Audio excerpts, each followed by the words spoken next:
안녕하세요. 가베창업의 모든 것을 알려드리는 오선미 대표입니다. 제가 지난 영상에서 저의 20대 때 가베창업을 실패했던 경험담에 대해서 들려드렸는데요. 이번 영상에서는 가베만 배우고 창업하면 벌어지는 일 4가지에 대해서 이야기해보려고 합니다. 제가 운영하는 가베 창업협회 컨설팅 문의를 해주시는 분들을 보면 가베에 관심을 가지고 계시는 분도 계시고요. 가베 자격증을 취득하신 분, 가베를 가르치고자 하시는 분, 그리고 가베를 가르쳐 보신 분, 가베 방문교사나 공부방을 운영하고 계시는 분들도 계세요. 가베를 좋아하거나 관심 있는 분들이 주로 오시게 되는데요. 그 중에서 가장 많은 비율은 누굴 것 같으세요? 바로 가베를 현재 현장에서 가르치고 계시는 분들의 비율이 가장 많아요. 신기하죠? 오히려 가베에 대해서 잘 모르거나 이제 막 배우고 싶어 하거나 안 가르쳐 본 분들이 더 많을 것 같지만 그렇지가 않아요. 왜 그럴까요? 가베를 하고 싶다고 생각을 했을 때 가장 쉽게 생각할 수 있는 것이 가베 자격증이에요. 자격증만 따면 다 될 것 같다는 생각이 들거든요. 그래서 아예 초보자인 분들은 자격증만 따는 곳으로 가게 되고요. 그래서 이제 막 자격증을 따고 실제 창업을 하시기 전까지 얼마나 많은 어려움이 있는지 잘 알지 못합니다. 진짜 창업을 시작을 안 해봤기 때문에 어떤 어려움이 있는지조차도 잘 모르시는 분들이 많으세요. 어느 정도 실행을 해보고 직접 부딪혀본 분들이 궁금증이나 어려움이 생기게 되는데요. 그래서 직접 창업을 실제 준비하시는 분들이나 해보셨던 분들이 어려움을 가지고 컨설팅 문의를 주시고 계세요. 가베 하나를 믿고 가베만 배우고 창업을 시작한 분들께 벌어지는 일 4가지를 지금부터 알아보도록 할게요. 첫 번째는 커리큘럼에 체계가 없습니다. 컨설팅 문의를 주시는 분들을 보면 커리큘럼 문의가 가장 많아요. 가베만으로는 창업을 시작했을 때 가베 한 가지로 어린 연령부터 초단까지 수업을 하게 돼요. 그분들은 그렇게 하고 계시거든요.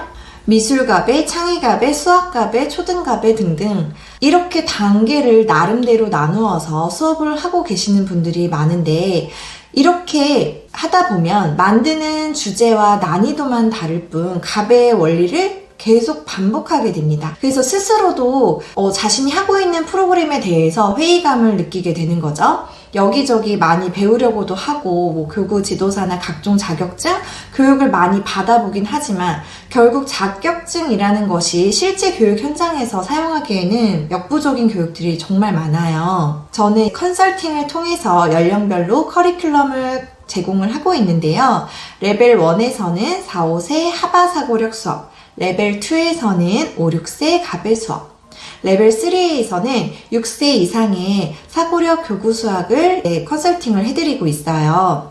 두 번째, 사업자 등록을 하지 않으신 분들이 굉장히 많아요. 그렇기 때문에 홍보도 제대로 하지 않고 아이들도 늘지 않고 있다는 현실이에요. 가베만 배워서 방문 수업이나 공부방을 하시는 분들을 보면 사업자를 내지 않고 주변에 아는 엄마들이나 아이들부터 시작해서 주변에 입소문만으로 근근히 수업을 이어오고 있기 때문에 수업하는 아이들이 많지 않더라고요.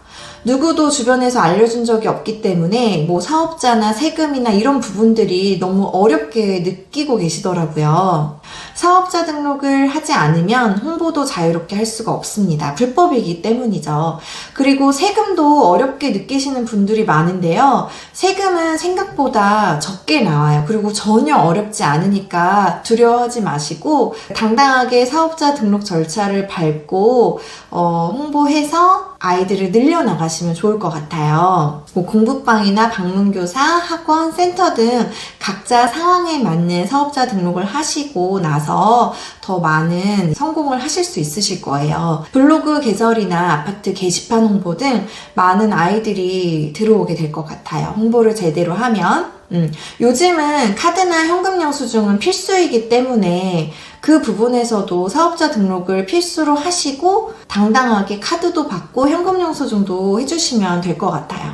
세 번째, 많은 분들이 가베로 할 수 있는 창업을 방문교사와 공부방만을 생각하고 계속 그 방식대로 제자리에만 머물러 있더라고요. 자, 두 번째에서도 알려드린 이유와 연결이 되는데요. 아이들이 늘지 않기 때문에 계속 그 자리이고, 물론 공부방과 방문교사가 가장 쉽게 창업할 수 있다는 것을 제가 예전 영상에서 알려드렸었는데요. 그렇다고 해서 공부방과 방문교사만 하라는 것은 아닙니다. 가장 투자 금액이 적은 방문교사가 가장 빠르고 쉽게 창업을 시작할 수는 있는데, 하지만 집집마다 다녀야 되기 때문에 체력적으로 힘이 많이 들어요. 그리고 그룹을 묶기가 조금 어려운 편이고요. 이동 시간도 아깝게 느껴집니다. 그리고 나이가 들어서 언제까지 내가 방문교사를 할 수 있을까 고민하시는 분들도 많이 계셔요. 아이들이 어느 정도 모아지면 공부방을 한다거나 센터나 학원을 차리셔도 될 것 같아요. 그리고 공부방 하시는 분들도 사실 임대료가 나가지 않기 때문에 아주 큰 장점이 있지만 사생활과의 분리가 좀 어려운 단점이 있을 수 있어요. 물론 공부방이 잘 맞아서 학원이나 교습소를 하다가도 다시 공부방으로 돌아가시는 분들도 계시기는 해요. 공부방이 더 잘 맞는 분들은 공부방을 계속 하시면 되지만, 공부방을 하면서 사생활과의 분리를 원하시는 분들은 어떻게 해야 하나 고민만 하고 계시는 분들이 계신데, 아이들을 데리고 근처 상가를 얻어서 센터나 학원으로 확장하는 것도 추천드립니다. 하지만 이런 것들 또한 아무도 주변에서 알려주는 사람이 없기 때문에 혼자서 고민하고 걱정하다가 그냥 내가 하던 방식으로 계속 해야겠다라고 생각하시는 분들이 좀 많이 계세요. 더 많은 발전을 할 수 있어도 방법을 몰라서 못하시는 분들이 계시는 거죠. 센터와 학원 운영에 있어서는 다음에 자세히 또 다루어 보도록 할게요. 네 번째, 1인 창업이기 때문에 힘들고 어려운 선택을 혼자서 감당해야만 합니다. 제가 예전에도 이야기했지만 가베를 배우고 싶어하는 학부모님들이나 아이들이 굉장히 많고 자격증 발급해주는 곳도 많아요.